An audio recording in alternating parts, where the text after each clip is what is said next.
Life is a journey, my friends, and each one of you has a specific story that is going to impact people's lives that you will not even know until eternity, I truly believe.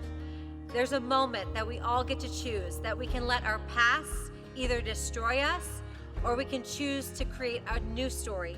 What I like to call a resurrection story, a story that will impact not only this generation, but generations to come. I want to invite you into some beautiful stories this morning by some of my dearest friends that I've got to journey life with and not only see the deconstruction, but see the reconstruction, the re-story that's on the other side. Come with me this morning as you hear 4 powerful stories of not just transformation, but a resurrection story, a story that I believe will awaken something in you to say, I can go there in my story. My personal story is I didn't feel like I had a big story, but I had to learn that I had to own my story. Today, you're gonna have to learn you have a story that no one else has. And when you begin to own that story, you have the power to go out and impact a community that will revolutionize your city, your state, and truly, I believe, this nation and onto the world.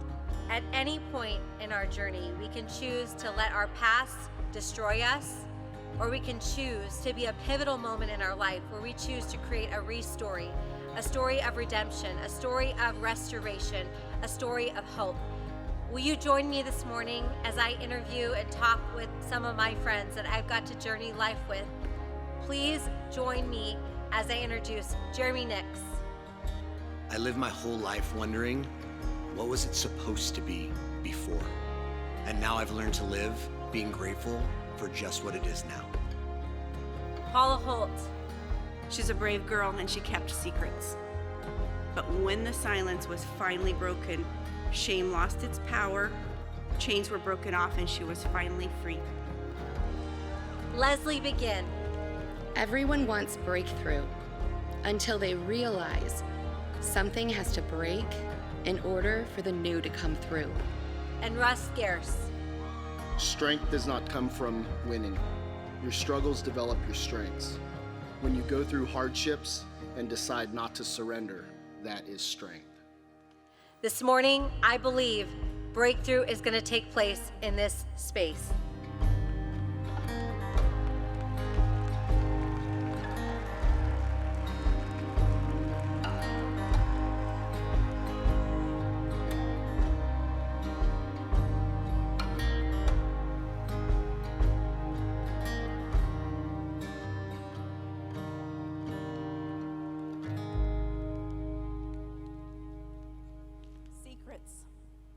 Secrets, they're so painful. Whether it's a wife hiding her husband's pornography addiction, or domestic abuse, or same-sex addiction, I don't know. Maybe it's child sexual abuse. Secrets are so painful. And they become a prison for the one who holds that secret. You see, I was a strong little girl, and I was a great secret keeper.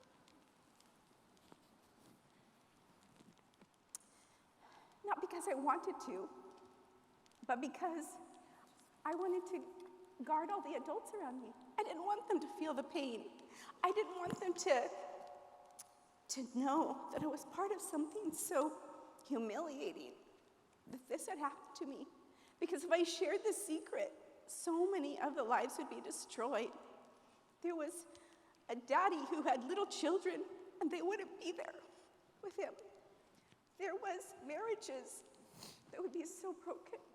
I had to hold the secret. I'm not sure when a child takes on that responsibility to guard all the adults, but it happens to many of us. You know, my story started out maybe like someone else's. I was a little farm girl, probably running around barefoot and dirty half the time, but when I was 8 years old, my brother died, and my parents were so sad. I can't even imagine. And they came into themselves, and they were in so much pain. I just made up my mind I would never cause any trouble. So my safety was my sister and my brother-in-law. I would go with them as much as I could because it was fun at their house. It became so close and the bond was so close. But then at one point, I guess I wasn't seen as a little girl anymore. And that's when the secret began. It began in the dark. It began in a time when I thought it was just be one time. I would never have to tell anyone. But because I was such a great secret keeper, it opened up the door to continuous and prolonged and a struggle that went on for a very long time. But I was tough, and I wasn't going to let anyone know I was hurting, right? It was like, we've heard the story of a backpack of pain, and that's what I had. I had a big backpack of shame and humiliation, and no matter what I accomplished in life, I felt like a fraud. I felt like my house was beautiful, our marriage was good, my family was great, but if anyone knew the real truth, they would be so disgusted. And I carried that so long. I put the backpack on and it was full of ugly pain, but I never looked at it because I am a positive, forward-facing person, and I'm going forward. And I would carry it to my death. I would never speak of it. Part of it, I didn't want to go there myself. I wanted life to be good. But there was one day, there was a young little girl who needed an advocate because no one believed her. And when I heard who it was and what had happened, it was the hard thing that said, oh my gosh, I've got to speak the truth, but I can't. I went to God, I went to a counselor. I'm like, is there any other possible way? There's got to be a better way. But it was my time. Not for myself, but for someone else. That's what caused me to speak. And Thea, when that truth was spoken, this is what our pastor said, Paula, when you speak this out for the first time, you will finally be free. The hardest, anguishing, guttural sobs to even look back, face, and even go back to being 12 and scared and humiliated and shamed. But I didn't. I did it what I thought was for a little girl, but God did it for me. To be a 54-year-old grandmother who's held a secret for 42 years was hard, but it was harder to put it out, but it was for a purpose. And when I took that backpack that was behind me, and I began to pull out all those painful memories for the first time and allow myself to be angry, it wasn't my fault. I was chosen. I was groomed. And dang it, that was a pedophile. That was not an abuser. That wasn't an affair, which is the only word I could think, right? And I was mad. I was mad because I realized so many other people are walking in a prison of shame. A label got placed on us. A role was cast that we didn't sign up for. And all at once, I was there. But as I faced those orbs, and I finally said, every one of these painful memories have made me who I am. It's made me strong. It's made me resilient. And now, my job is to help others find freedom. When you're standing in that prison of shame, it's like the guard is your abuser. And you're so scared to open the door because there's so much power over the powerless. But when the light is shown on that horrible situation, I was free for the first time. It was like chains were clanking off of me and falling to the ground. And for that, I walk in freedom.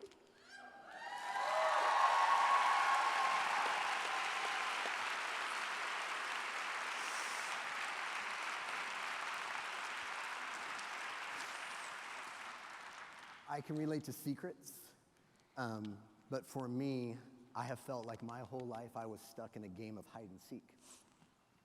But it wasn't a game for me, it was a means of survival. Because after I experienced things that no little boy or teenager should ever have to experience, I was looking for a way just to make it through. Before I even knew what the word trauma meant, I knew that it had to be hidden. That I had to hide it, hide the shame, cover it up really deep, hide the pain, cover it with a smile. And all the hiding left to feeling more alone, so I learned to hide feeling alone too. Because I knew that the people in my life, no matter how much they loved me, they were carrying so much of their own pain that they could not bear to carry mine. But what that taught a little boy was that his pain wasn't worth holding. Yeah. I learned to be a really good pretender too. Do whatever it took to make everybody else think that things are fine. I'm fine, you're fine, we're fine, everything's wonderful and awesome. I was a master pretender. A master pretender. Until I wasn't anymore. For 40 years, I built my life around pretending and hiding. For 40 years, I hid because we hide when we are scared. Yep. And I was terrified that if people found out the truth about me, the horrible truth of who I really was, they would discover what I already knew about myself. And that is I was unlovable, unwanted, and a fraud. And so I hid, and I was living in constant fear. My life looked really good. Have a very successful business, have an amazing family, 2 boys that would blow your mind, and I told people often, I don't know how it happened, because inside I knew it wasn't me. But I knew that inside, deep inside, that if these people knew the truth, they would know that he's not a good dad. He's not a good pastor. He's not a good husband. He's not a good police officer. He's not a good business leader, because at the end of the day, he's not a good man. And so I hid and I hid. But even though I wasn't hiding like in a game of hide and seek where I was actually inside a cupboard, my life, my emotional life, and my physical life became so cramped. And eventually it just has to come out. We try and keep it down, but you cannot keep it down. And so in 2021, in a way that only he could do, God, who for me is the ultimate seeker in my game of hide and seek, he found me in that cupboard. But I wasn't ready to come out because it's hide and seek. I don't want to get caught. And so he did what only God could do. And I can only describe it as a meltdown. The meltdown of 2021, where years of hidden things rose to the surface to the one person I never wanted to know the truth about me, my wife. And she's my best friend, and she has become my greatest challenger, and I'm so thankful for that, because she looked at me that day, and I will never forget it, because she's so meek, she's so mild, but she was so full of confidence and boldness. Yeah. And she said, you have one option. If you want this to stick, and you want me to be here, and you want to be together, you have one option: go get healing. And I didn't want to go because I was supposed to be on a plane to Cancun with all of you and an amazing trip that we had earned. But instead, on the same day that everyone was flying to Cancun, I flew to Nashville, Tennessee to spend 30 days away from everything I loved in a trauma treatment program, learning to love myself, but not like love myself again, to love myself for the first time. The picture that they showed on the screen in the black and white was the night before I left, and my son, my youngest, he knew I was leaving, but he didn't know the details. And all he could say to me is, Dad, I don't care, I just want you to get help. And I did. And for those 30 days, and the next 365 plus some, I have done the really hard work, because transformation's amazing, but it is really hard work to discover how good I am. And I don't walk into rooms anymore I don't walk in scared that you might find out who I am, because I actually really like me.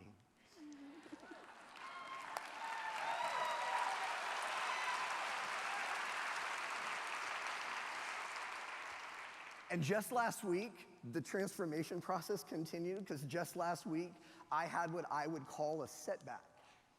And I almost didn't sit on this stage because shame has an amazing way of hiding your true value. But instead, I'm here because I may not be where I want to be, but I am so much farther from where I've been. And all my life, I've asked this question. I wonder what life was supposed to be before trauma, before pain, before kid games like hide and seek became survival tactics. I've always wondered, what was it supposed to be before all that?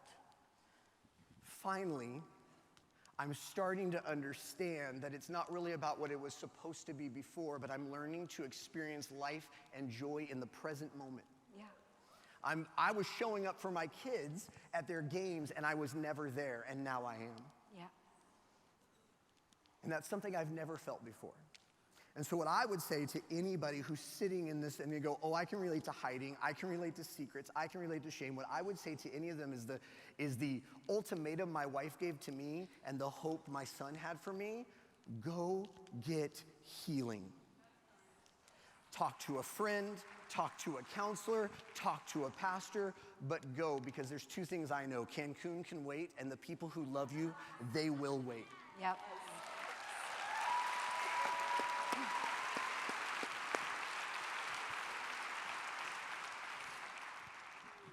Jeremy, I see you and this journey to get to be, I was there in Cancun. I was there seeing your beautiful wife sit by the water and do her work. And I think this is what really life is about. This is sacred to sit around.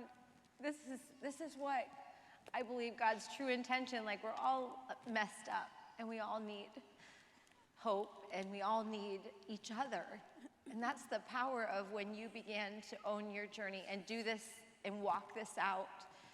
As I've walked out parts of my journey, you're able to reach back and serve another that you don't even know that's up around the bend. Jeremy, you didn't even know what was up around your yes and the ripple that it would create. And even, I think, partially, Jeremy, this is even happening on this stage. And I know the resistance you felt last week, but I don't think this moment would be happening right now if 2021 didn't happen. And I know that it's connected to even a deeper friendship that's happened here between you and Russ. And nothing's by accident. Everything's connected, right, Russ? Everything's connected. Yeah. Childhood trauma. It's affected my entire life.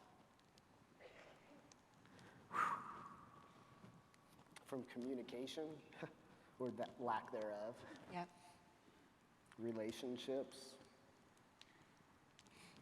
It's all been so greatly affected by the trauma that's occurred in my life that I never dealt with.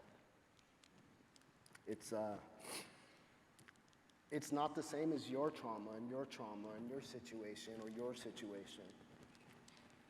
Some situations happen to people and it creates trauma, and it might not even make somebody else sweat, but because of their genetic makeup, it affected them in such a great way. Mine was severe, though. I had an abusive dad. He was an alcoholic. I know he loved me. But he had the sins of his father that taught him how to be a parent. My mom was codependent. I didn't know what that meant back then. But she just allowed him to be him and discipline and do the things that he did. And that was a huge challenge that I buried and I held as a secret and I kept quiet. But it affected everything. My wife, Tracy, you all know her. We've been a part of Optavia now for about 8 years. And all of us can put it out there and say that Optavia, we thought it was a diet, but the personal development that came with it is just massive. And because of that desire to be in a better spot, to be a better person, to be a better coach, to be a better husband, father, spouse, friend, my trauma needed to be dealt with. And my wife, Tracy, she's a go-getter. She's like tackle everything head on. And she wanted me to go to this facility. And I thought to myself, there's no way in heck I'm going to go to some place that takes away my freedom for 30 days, and partially because of my trauma. Yeah. But Tracy and I went to this event. We were in Arizona, and we went out to see the Tinters and this miraculous bus that they brought to bless the world. And we got into an argument, and I sat by the pool by myself, just in tears, like your stuff crept up and it screwed things up again. I called this guy.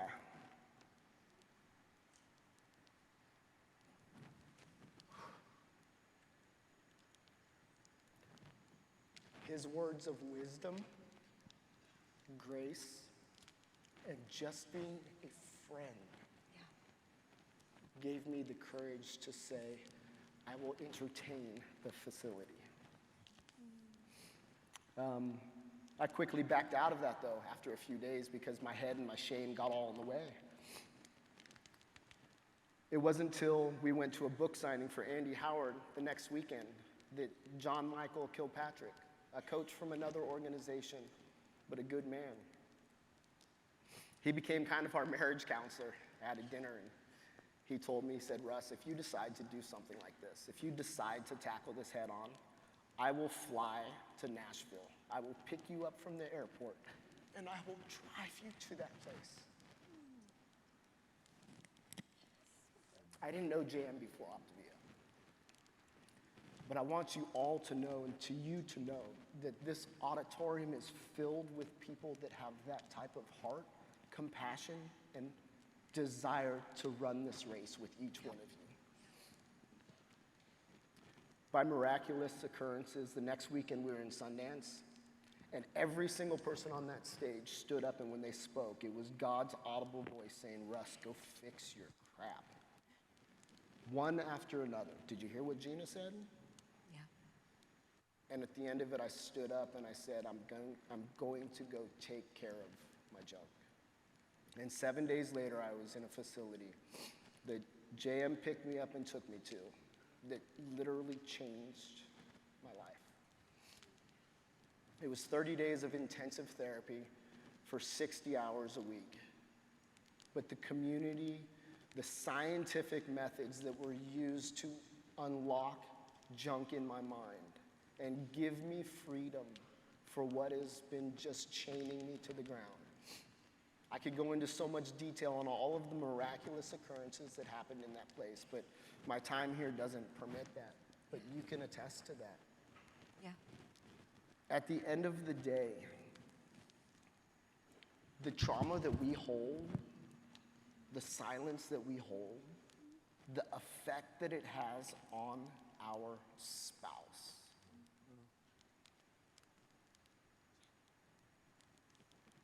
You're stopping your productivity, your freedom, your love, your relationships. You're capping it.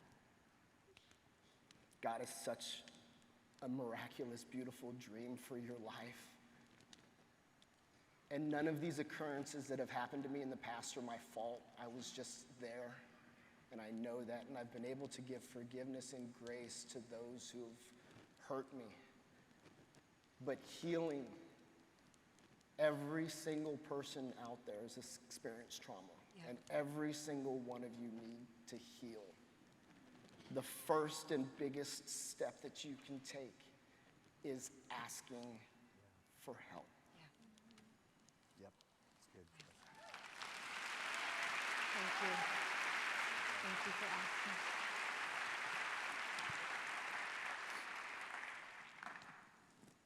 I disregarded my pain. I diminished it.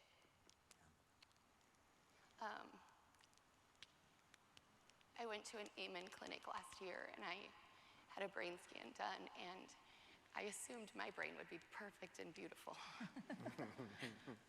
And when the psychiatrist showed me the picture, he had been flashing through pictures, and when one came up and stayed up, I said, "Is that my brain?"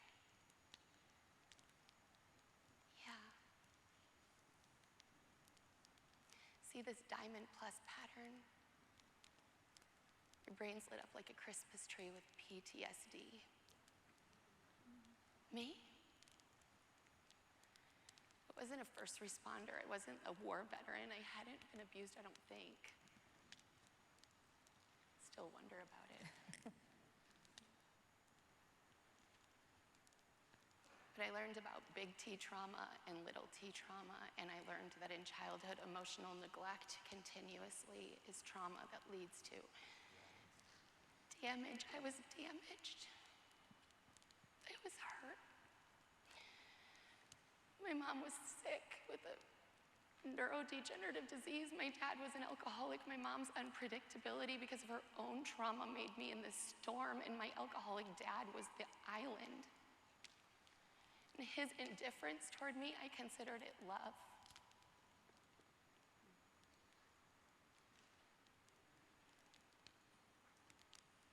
And I grew self-sufficient. I didn't need anything or want anything from anybody. I could just be the joy and be the light, and I could be the parent. And my mom would, as I got into high school, I called it the dark days, where I was like prom queen at school, but at home I sobbed myself to sleep. Because she would talk to me about suicide and say, I'm the only reason she's still alive, and my brother. And she'd say, can you just sing that worship song over me and tuck me in? I didn't get to be a kid. I learned that if I'm just good enough, if I'm perfect, people won't kill themselves. And so I married an incredible man, and we had these 6 beautiful daughters, and there was trauma upon trauma upon trauma. I can list them all, and sometimes I do just to give myself compassion. But he started drinking more. The addiction took root, and I'm like, if I just become good enough, if I achieve enough, if I grow to integrated residential with him, he won't hurt and he won't drink. If I'm just perfect, he won't drink and drive and kill himself. But it didn't work. And the only thing that worked for me was to admit my brokenness. I had to give up drinking because I needed to learn to feel the lows so I could experience the highs. Heaven to me, I've imagined it so many times, is being able to be fully present, not in a room wondering like, oh, how is this person expecting me to act? Did I disappoint that person? Criticism from a coach on my team literally led to a year and a half of not showing up because I didn't know how to become the leader she wanted me to be for her.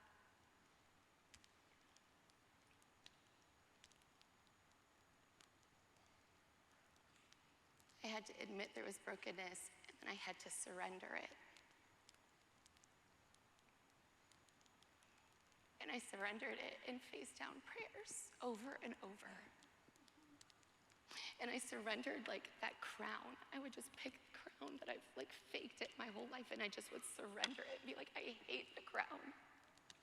I'd surrender like the money, the weapons. I'd just be like, I don't need any of it. I just need to be healed. And I'm fully convinced that full healing is only gonna be in heaven because we live in a broken world and pain is actually promised to us here. But the pain doesn't have to define me anymore. That's right. I saw my picture of my brain, and I finally grieved. I wept. God released tears.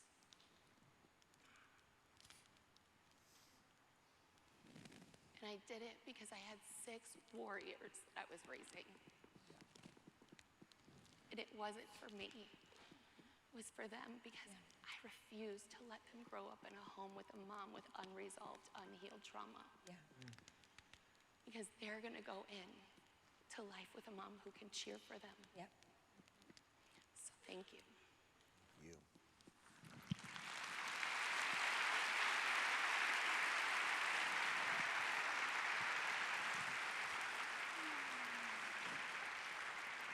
Thank you.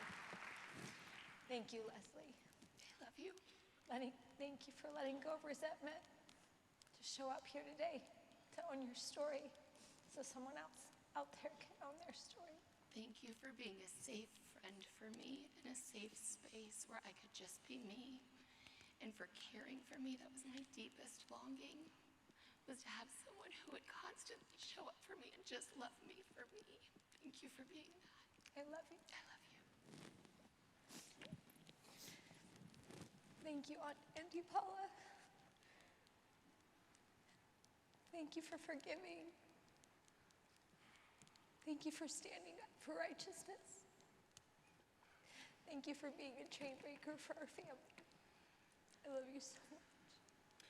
I love you, Tia. Thank you for the prayers, for the songs that you sent just the right time. When I thought I couldn't take the next step, I needed you. I love you so much.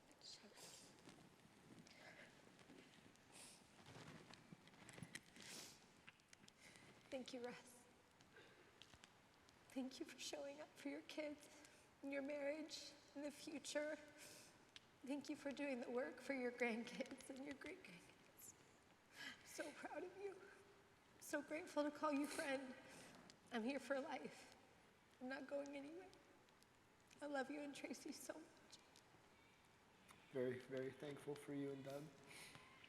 You guys are two amazing people that are just leading with your love and your heart. And as we all know, Jesus wants us to lead with our hearts. And we're changing the world, and I'm so privileged to be on this path with you. And thank you. We're not stopping. It's going to take some contending. There's going to be a lot of hard days. It's going to be a lot of hard work, and we just got to keep contending. We can do it, because we're going to do it together. And I'm not going to catch on fire, Jeremy. I know you are, because you're always about the details. Jeremy, thank you. Thank you for letting go of shame. Thank you for being a true friend, someone I can count on, that always has my back. I want you to know I always have your back. Thanks for making me do this. You're welcome. I love you.